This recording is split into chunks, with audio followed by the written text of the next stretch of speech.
آخرت کی تیاری کرتے رہیں۔ قیامت کا منظر کچھ یوں ہوگا۔ قیامت کا دن بہت عظیم دن ہے۔ اس دن سنگین حادثات پیش آئیں گے۔ وہ دن نہایت تلخ دن ہوگا۔ ہر طرف مصیبت چھا جائے گی۔ اس دن کا شر ہر طرف پھیلا ہوگا۔ بہت خوف اور گھبراہٹ کا عالم ہوگا۔ اس دن کی ہولناکیاں دیکھ کر آنکھیں پتھرا جائیں گی۔ اس دن کی شدت دل اور نگاہیں الٹ جائیں گی، کلیجے منہ کو آ جائیں گے۔ وہ دن بچوں کو بوڑھا کر دے گا، حاملہ عورتوں کے حمل گر جائیں گے۔ وہ دن ٹلنے والا نہیں ہوگا۔ اس دن انسان جائے پناہ تلاش کرے گا۔ اس دن کسی کا مکروہ فریب کام نہیں آئے گا۔ اس دن کوئی عہدہ، کوئی منصب کام نہیں آئے گا۔ اس دن کوئی رشتہ کام نہیں آئے گا۔ اس دن دنیا کی ہر چیز فنا ہو جائے گی۔ اس دن کوئی رشتہ کام نہ آئے گا۔ اس دن دنیا کی ہر چیز فنا ہو جائے گی۔ آسمان لرزے گا، آسمان پھٹ جائے گا، آسمان پھٹ کر سرخ چمڑے کی طرح گلابی ہو جائے گا۔ آسمان کی کھال اتار دی جائے گی، آسمان پگھلے ہوئے تانبے کی طرح ہو جائے گا۔ سورج لپیٹ دیا جائے گا، چاند گہنا ہو جائے گا، ستارے بے نور ہو کر بکھر جائیں گے۔ زمین زور سے ہلائی جائے گی، زمین اور پہاڑ لرزنے لگیں گے۔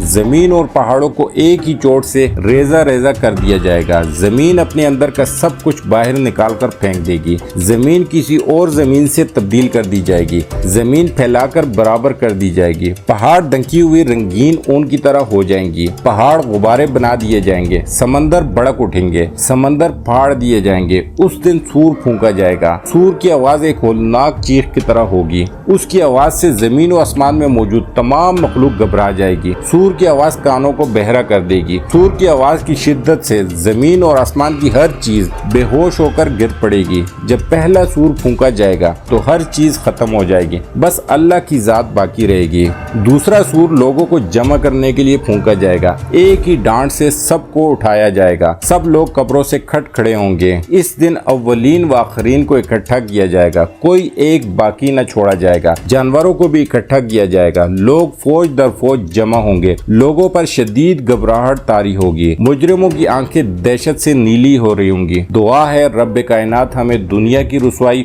اور آخرت کے عذاب سے محفوظ رکھے اور ہمیں اپنی پناہ عطا فرمائے۔ آمین یا رب العالمین۔